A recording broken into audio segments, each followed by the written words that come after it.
artikel Kristen dengan judul Anabaptis menolak Kaisar Konstantin.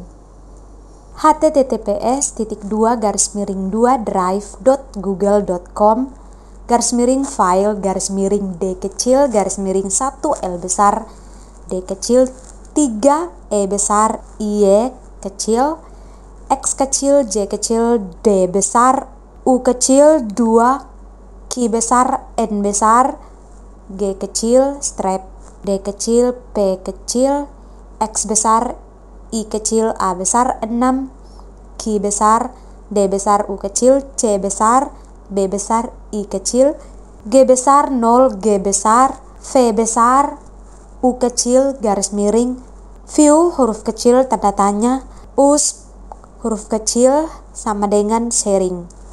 Banyak orang Kristen malas membongkar sejarah untuk mengetahui kebenaran, melainkan hanya menelan semua yang disuguhkan oleh pemenang. Padahal ada banyak fakta sejarah yang ditulis oleh kaum tertindas. Jika seseorang hanya baca sejarah yang ditulis oleh satu pihak, sesungguhnya itu bukan kebenaran karena baru separuhnya, seperti foto robek yang kehilangan separuhnya. Dari kisah para rasul KPR yang ditulis Lukas, kita dapatkan pelayanan awal rasul-rasul dan Paulus. Saat itu konsep jemaat lokal yang independen sangat kental, bahkan terlihat menyolok dari surat-surat beberapa rasul. Dan jemaat saat itu juga betul-betul terlepas dari campur tangan pemerintah. Bahkan jemaat mengalami penganiayaan baik dari pihak Yahudi yang merasa kekristenan mengganggu iman mereka, maupun pemerintah yang berpihak pada yang melobinya dengan berbagai cara. Mengapa gereja tidak boleh bersatu dengan pemerintah? Karena penolakan bangsa Yahudi itu, maka sistem teokrasi dibubarkan, dan Tuhan memisahkan fungsi pemerintah sipil dan fungsi jemaat lokal. Sebagaimana pernyataan Rasul Paulus dalam Roma 13, bahkan pemerintah itu hamba Allah. Tentu maksudnya ialah berfungsi untuk pengaturan manusia, tidak lagi seperti pemerintahan sipil zaman teokrasi perjanjian lama. Tuhan menghendaki pemerintahan sipil hanya mengurus segala masalah antar manusia. Tuhan sama sekali tidak menugaskan Herodes atau Pilatus untuk memberitakan Injil atau ikut campur urusan iman orang. Dan Tuhan tidak mau pemerintah sipil mengabus kekuasaannya dengan mengharuskan izin untuk aktivitas iman. Setiap pemerintah adalah hamba Allah dalam hal pengaturan hidup bermasyarakat yang rapi dan antar manusia yang saling menghormati. Tugas pemberitaan Injil dan pendewasaan rohani setelah diselamatkan adalah urusan jemaat lokal, tidak boleh ada campur tangan dari pemerintah. Aktivitas berkumpul, bernyanyi, dan belajar firman Tuhan bukanlah tindakan pelanggaran atau kejahatan. Dan pemerintahan sipil tidak boleh menyalahgunakan kekuasaan, power abuse, dengan mengharuskan orang yang kumpul bernyanyi untuk meminta izin, lapor, dan lain sebagainya. Semua orang Kristen lahir baru yang mengasihi Tuhan dan ingin melihat kekristenan tetap murni, sangat mengerti bahwa tidak boleh melibatkan Herodes maupun Pilatus dalam urusan kerohanian. Sudah pasti iblis akan berusaha keras untuk masuk mengontrol kekristenan melalui Herodes dan Pilatus. Biasanya cara masuknya bisa melalui sumbangan dana yang sulit ditolak oleh gereja, yang tentu pada awalnya tidak terlihat mau mengontrol. Kekristenan itu bukan agama, melainkan proyek Allah untuk mempersilahkan semua bangsa non-Yahudi masuk kerajaan surga sampai jumlahnya penuh. Roma pasal 11 ayat 25. Setelah penolakan bangsa Yahudi, Tuhan perintahkan pembangunan jemaat lokal eklesianya untuk memberitakan Injil kerajaan Allah kepada semua bangsa. Tuhan tidak mau keterlibatan kerajaan dunia dalam proyek kerajaan Allah. Tuhan tidak mau Injil kerajaan Allahnya dikotori oleh tangan Herodes dan Pilatus. Proyek kerajaan Allah harus terpisah dari proyek kerajaan dunia. Kalau sampai Herodes dan Pilatus tanpa dilahirbarukan terlibat dan dilibatkan dalam urusan pemberitaan Injil, maka itu adalah malapetaka, sungguh sebuah malapetaka. Kita tahu bahwa saat kekristenan start awal, para rasul semuanya mengalami penganiayaan. Rasul terakhir, Rasul Yohanes dipenjarakan di Pulau Patmos, semacam pulau Nusa Kambangan, pada akhir abad pertama. Sampai akhir abad pertama di zaman Rasul Yohanes itu menandakan bahwa kekristenan telah dianiaya setengah abad. Saat itu kekristenan kokoh kuat dan bagaikan tepung yang putih murni tanpa ragi. Penganiayaan terhadap kekristenan awal berlangsung lebih 200 tahun. Iblis merasuki Kaisar Sinting Nero yang membunuh istri dan ibunya sendiri, membakar kota Roma tahun 64 AD, dan ketika terpojok dia memfitnah orang Kristen yang membakar kota Roma. Mulai saat itu penganiayaan menjadi masif di seluruh kekaisaran Romawi. Setelah iblis dapatkan bahwa kekristenan justru semakin berkembang, maka dia mengubah strategi. Persecution of Christians in the Roman Empire occurred intermittently over a period of over 2 centuries between the Great Fire of Rome in 64 AD under Nero and the Edict of Milan in 313 AD, in which the Roman Emperor Constantine the Great and Licinius legalized the Christian religion. https://m.wikipedia.org/wiki/persecution of Christian in the Roman Empire. Tuhan tidak merancang negara ikutan memberitakan Injil. Bahkan Tuhan tidak menghendaki orang yang belum diselamatkan oleh Injil untuk ikutan menceritakan Injil karena mereka belum mengalami keselamatan oleh Injil. Tuhan juga tidak mau gereja berubah menjadi perusahaan sehingga Injil diberitakan oleh perusahaan. Tuhan bahkan sesungguhnya tidak pernah merancang yayasan penginjilan, melainkan hanya jemaat saja. Injil harus diberitakan oleh jemaat yang adalah tubuh Tuhan, dan jemaat ialah sejumlah orang yang sudah selamat dan pasti masuk surga yang berkumpul dalam nama Yesus di sebuah lokasi. Konstantin menyatukan agama dan negara. Konstantin menjadi kaisar tahun 303 AD. Ia menggantikan Galerius yang menganiaya orang Kristen. Walau teraniaya, namun kekristenan maju pesat dan murni. Setiap orang yang mau percaya Yesus atau menjadi orang Kristen pasti penuh pertimbangan apakah layak ia mempertaruhkan nyawanya.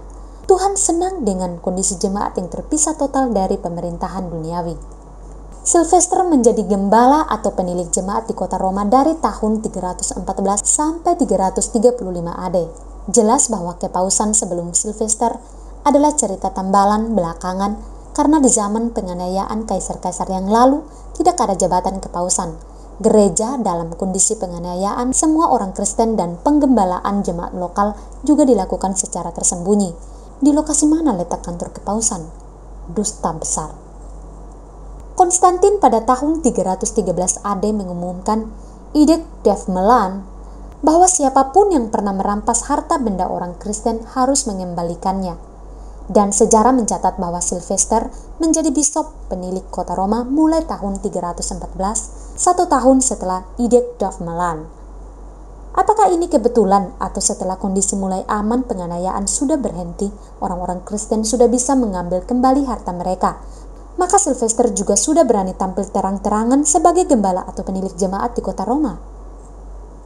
Kemudian Konstantin semakin terlibat mengatur gereja, mengumumkan diri menjadi orang Kristen namun tidak mau dibaptis. Sampai saat hampir meninggal di bulan Mei 337 AD baru dibaptis oleh bisop kelompok Arianus yang bernama Eusebius. Kita tahu bahwa konsili Nisea dilaksanakan pada tahun 325 AD adalah konsili yang belum dijamak Konstantin dan saat itu belum terbentuk kepausan. Akhirnya gereja melakukan 2 kesalahan besar secara masif, yaitu yang pertama bergabung dengan pemerintahan duniawi. Herodes dan Pilatus yang tidak bertobat dan beriman dengan benar dijadikan partner pemberitaan Injil dan mengestafetkan kebenaran.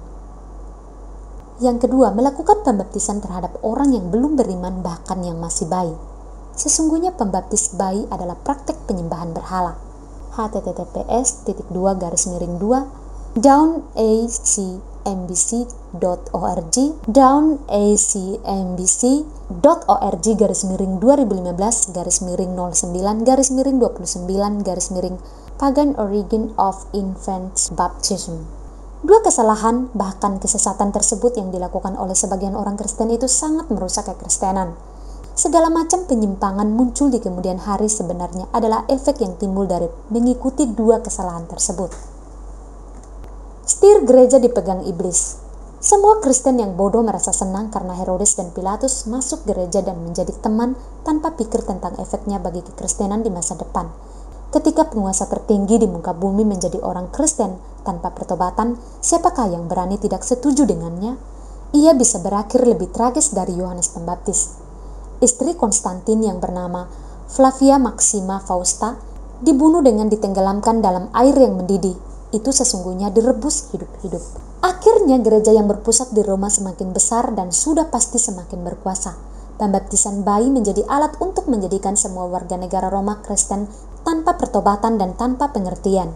Hasilnya tentu bukan cuma Herodes dan Pilatus yang menguasai gereja, melainkan seluruh hierarki kepemimpinan dan jemaat adalah Kristen tanpa pertobatan dan tanpa pengertian.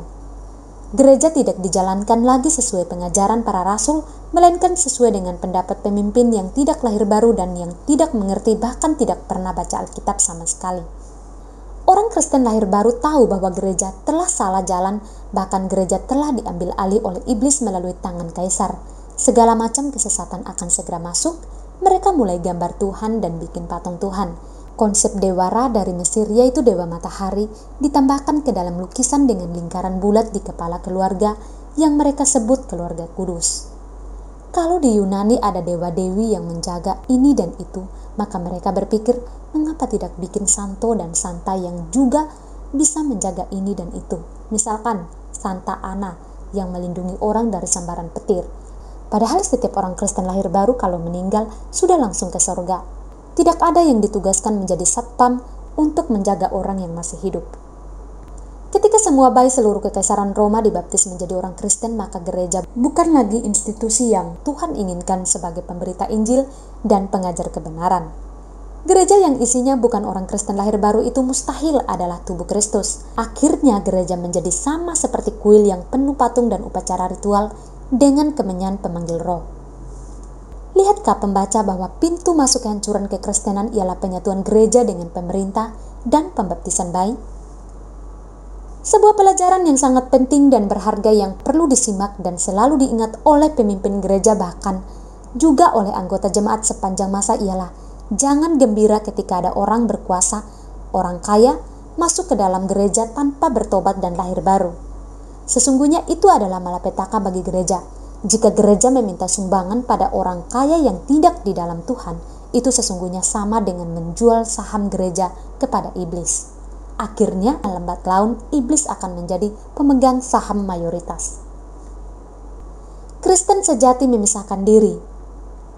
Apakah orang Kristen yang lahir baru dan yang mengerti kebenaran harus tetap di gereja yang sudah menentang Alkitab dan tercampur berbagai sistem penyembahan pagan hanya demi kesatuan?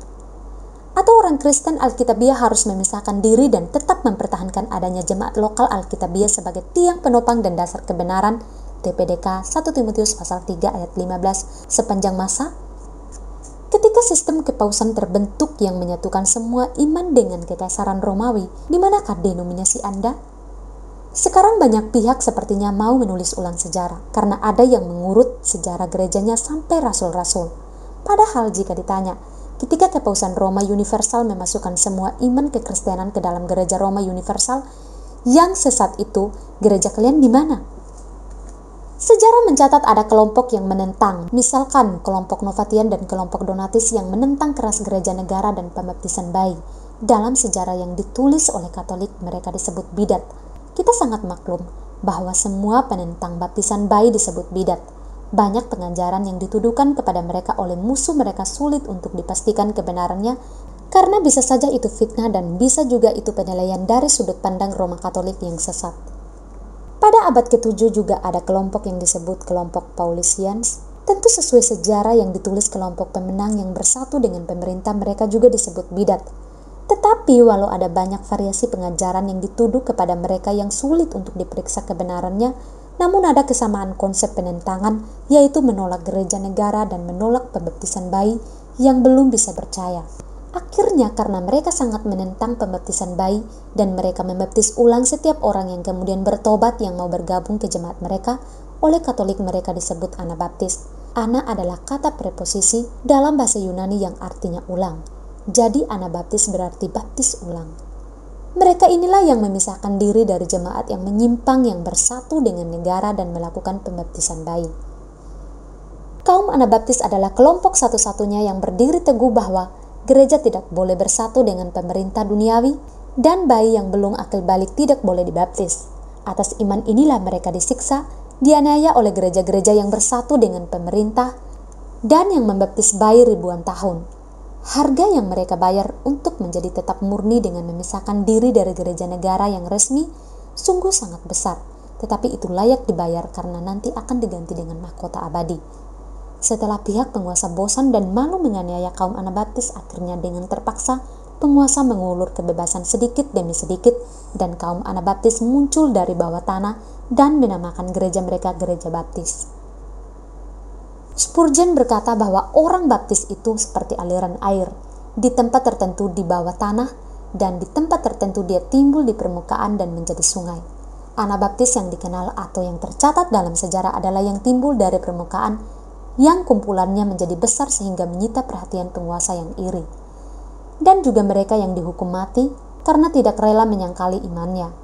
Sedangkan Anabaptis yang diam dan bergerak di bawah tanah tentu tidak dikenal oleh pemerintah dan pencatat sejarah pun tidak menyadari bahwa mereka ada. Tema buletin edisi 104 ini ialah perpecahan harus, permusuhan tidak boleh. Adalah prinsip yang harus dipegang oleh siapapun yang menyebut dirinya Kristen yang artinya pengikut Kristus. Iblis menghendaki kebenaran digabungkan dengan kesesatan agar yang benar dipengaruhi yang sesat. Dan jika pihak yang benar tidak mau bergabung, maka ia akan dimusuhi bahkan dianiaya, ditenggelamkan, dibakar hidup-hidup.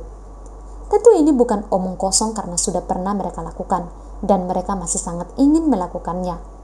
Kiranya orang-orang kepunyaan Allah mencamkan dan memohon hikmat dan selalu waspada. Dr. Suhento Liao. Demikian pembacaan artikel kita pada hari ini. Saya Yeni Bobo pamit undur diri. Maranatha.